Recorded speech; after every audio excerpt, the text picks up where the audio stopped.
നമസ്കാരം. ഇറാന്റെ കരുനീക്കത്തിൽ ട്രംപ് നാടുവിട്ടു.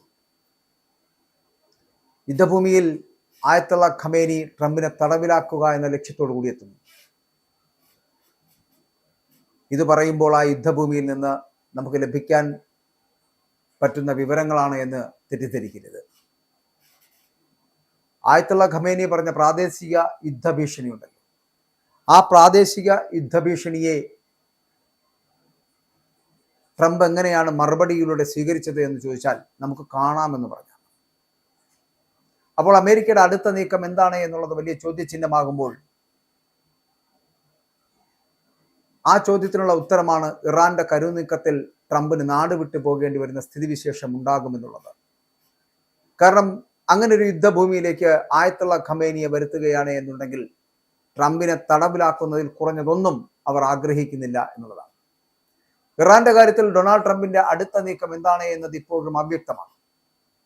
ഒരു കരാറിലെത്താൻ സാധിക്കുമെന്നുള്ള പ്രതീക്ഷ പ്രകടിപ്പിക്കുമ്പോഴും സൈനിക നടപടിക്കുള്ള സാധ്യതകളും അമേരിക്കൻ പ്രസിഡന്റ് ഡൊണാൾഡ് ട്രംപ് തള്ളിക്കളയുന്നില്ല. ഇതിനിടെയാണ് അമേരിക്ക പ്രകോപിപ്പിച്ചാൽ മിഡിൽ ഈസ്റ്റിൽ ഒരു പ്രാദേശിക യുദ്ധം ഉണ്ടാകുമെന്ന് ഇറാന്റെ പരമോന്നത നേതാവ് ആയത്തുള്ള അലി ഖമേനി മുന്നറിയിപ്പ് നൽകിയതിനെ നമുക്ക് കാണാമെന്നുള്ള പ്രസിഡന്റിന്റെ മറുപടി നമുക്ക് മനസ്സിലാക്കാൻ കഴിയും. ഒരു കരാറിൽ പ്രതീക്ഷയുണ്ട് എന്ന് പറഞ്ഞ് എന്നാൽ ഇറാനെതിരായുള്ള സൈനിക നീക്കങ്ങൾ ഒഴിവാക്കേണ്ടതില്ല എന്ന് പറയപ്പെടുമ്പോഴും യുദ്ധം ആ ഇറാന്റെ തീരങ്ങളിൽ തന്നെ എത്തി നിൽക്കുന്നു എന്നുള്ളതിന്റെ സൂചനയാണ്. ഇറാനിയൻ മുന്നറിയിപ്പ് അതിനെക്കുറിച്ച് കഴിഞ്ഞ ദിവസം മാധ്യമപ്രവർത്തകർ ചോദിച്ചപ്പോൾ തീർച്ചയായിട്ടും ഖമേനിക്ക് അങ്ങനെ പറയുവാൻ കഴിയും, അങ്ങനെ തന്നെ അവർ പറയൂ എന്നായിരുന്നു ട്രംപിന്റെ മറുപടി എന്ന് പറയപ്പെടുന്നത്. പ്രതീക്ഷയോടുകൂടി നമുക്കൊരു കരാറിലെത്താം, ആ കരാർ നടന്നില്ല എങ്കിൽ മാത്രമല്ലേ നമുക്ക് മറ്റുള്ള കാര്യങ്ങളെക്കുറിച്ച് തീരുമാനിക്കേണ്ടതുള്ളൂ എന്ന് പറയപ്പെടുന്ന ട്രംപ് യുദ്ധം ആസന്നമാണ് എന്നുള്ള, അല്ലെങ്കിൽ യുദ്ധം അനിവാര്യതയാണ് എന്നുള്ള ഒരു മറുപടിയാണ് അതിലൂടെ അർത്ഥമാക്കുന്നത്. ആ മേഖലയിലൊക്കെ സംഘർഷം രൂക്ഷമാവുകയും US സൈനിക വിന്യാസം എന്ന് പറയപ്പെടുന്നത് ശക്തമാക്കുകയും ചെയ്ത സാഹചര്യത്തിൽ ട്രംപിന്റെ പരാമർശം എന്ന് പറയപ്പെടുന്നത് യുദ്ധസാധ്യതകളെ തള്ളിക്കളയുന്നില്ല എന്നുള്ളതാണ്.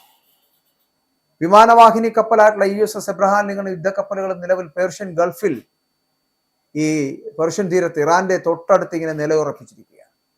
ഇറാനിലെ പ്രതിഷേധക്കാർക്ക് പിന്തുണ പ്രഖ്യാപിച്ചും ആണവമോഹങ്ങൾ ഉപേക്ഷിക്കുവാൻ ആവശ്യപ്പെട്ടും ട്രംപ് ആവർത്തിച്ച് മുന്നറിയിപ്പുകൾ നൽകുകയാണ്. കഴിഞ്ഞ ജൂണിൽ ഇറാനിലെ ആണവ കേന്ദ്രങ്ങൾക്ക് നേരെ അമേരിക്ക ആക്രമണം നടത്തിയ സാഹചര്യം ഇപ്പോഴും എല്ലാവരും ശ്രദ്ധയോടുകൂടി വീക്ഷിക്കുന്നതുമാണ്. അപ്പോൾ എപ്പോൾ വേണമെങ്കിലും യുദ്ധമുണ്ടാകാം. അത് ആണവ നിലയങ്ങൾക്ക് നേരെയായിരിക്കും, അല്ലെങ്കിൽ യുറേനിയം സമ്പുഷ്ടീകരിക്കപ്പെടുന്ന ഇടങ്ങളിലായിരിക്കും ആദ്യം അമേരിക്കയുടെ ആക്രമണം ഉണ്ടാവുക എന്നുള്ളതാണ്. ഈ മിഡിൽ ഈസ്റ്റ് സംഘർഷം ഇങ്ങനെ നടക്കുന്നതിനിടയിലാണ് ഇപ്പോൾ US-ഉം ഇസ്രായേലും തമ്മിൽ വലിയ ചർച്ചകൾ നടക്കുന്നു. മേഖലയിൽ സംഘർഷം വർദ്ധിക്കുന്ന സാഹചര്യത്തിൽ അമേരിക്കൻ ഇസ്രായേൽ ജനറൽമാർ പെന്റഗണിൽ കൂടിക്കാഴ്ച നടത്താൻ പോകുന്നു. കഴിഞ്ഞ ആഴ്ചയിലും നടത്തിയിരുന്നു, ഇനിയും നടത്തപ്പെടും. അപ്പോൾ ഈ ഇസ്രായേൽ സായുധ സേനയുടെ ചീഫ് ഓഫ് സ്റ്റാഫ് ഇയാൽ സമീറും US-ന്റെ joint chief of staff chairman Dan കെയ്നും തമ്മിൽ കൂടിക്കാഴ്ച നടത്തിയിരുന്നു. പക്ഷേ അവരുടെ കൂടിക്കാഴ്ചയുടെ ലക്ഷ്യം യഥാർത്ഥത്തിൽ ആർക്കും വ്യക്തമല്ല. എങ്കിൽ കൂടിയും ആ കൂടിക്കാഴ്ചയിൽ, ഇസ്രായേലും അമേരിക്കയും തമ്മിലുള്ള കൂടിക്കാഴ്ചയിൽ ഒരു കാര്യം ഉറപ്പാണ്: യുദ്ധസാധ്യത, ഇറാനെതിരെയുള്ള യുദ്ധസാധ്യത തള്ളിക്കളയുന്നില്ല എന്നുള്ളത്. ഇസ്രായേൽ പ്രതിരോധ മന്ത്രിയായിട്ടുള്ള ഇസ്രായേൽ കാറ്റസ് കഴിഞ്ഞ ആഴ്ചയിൽ ഇയാൽ സമീറുമായിട്ട് കൂടിക്കാഴ്ച നടത്തി വാഷിംഗ്ടണിൽ ചർച്ച നടത്തിയുള്ള സ്ഥിരീകരിക്കപ്പെടുന്ന റിപ്പോർട്ടുകൾ വരുമ്പോൾ മേഖലയിലെ സാഹചര്യം അവലോകനം ചെയ്തതായിട്ടാണ് നമുക്ക് മനസ്സിലാക്കാൻ കഴിയും. അത് മാത്രമല്ല, ഏത് സാഹചര്യത്തെയും നേരിടാനുള്ള ഇസ്രായേൽ സൈന്യത്തിന്റെ സജ്ജീകരണം അതുകൂടി വിലയിരുത്തപ്പെടുകയായിരുന്നു എന്നതാണ്. യുദ്ധത്തിൽ നിന്ന് മാറി നടക്കാൻ ഇസ്രായേലും അമേരിക്കയും തയ്യാറല്ല എന്നുള്ളതാണ്. പക്ഷെ ഇറാൻ ഇവരുടെ തയ്യാറെടുപ്പുകൾ കണ്ടിട്ട് തന്നെയാണ് ആക്രമണത്തിന് മുതിരുന്നത് എന്നുള്ള കാര്യത്തിലും തർക്കമില്ല.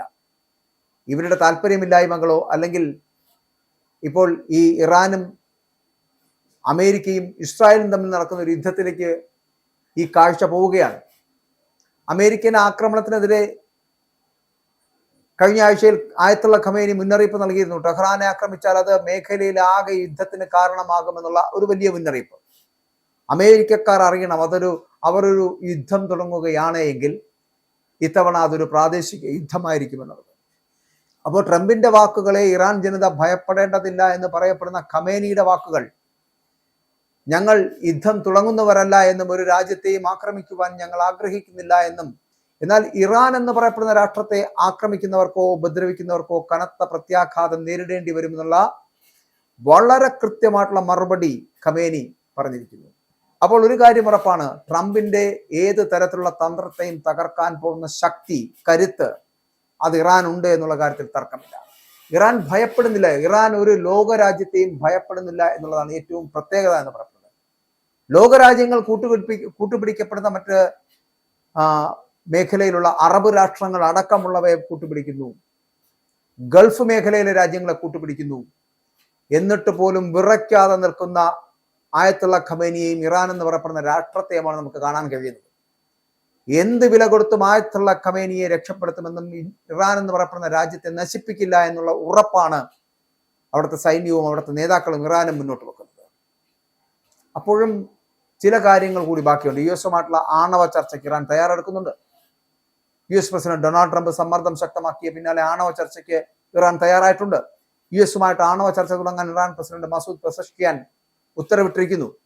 മാത്രമല്ല, യു എസ് ഇറാൻ ഉദ്യോഗസ്ഥരുടെ കൂടിക്കാഴ്ച അടക്കം ഈ വരുന്ന വെള്ളിയാഴ്ച തുർക്കിയിലെ ഇസ്താംബുളിൽ നടക്കാൻ പോകുന്നു.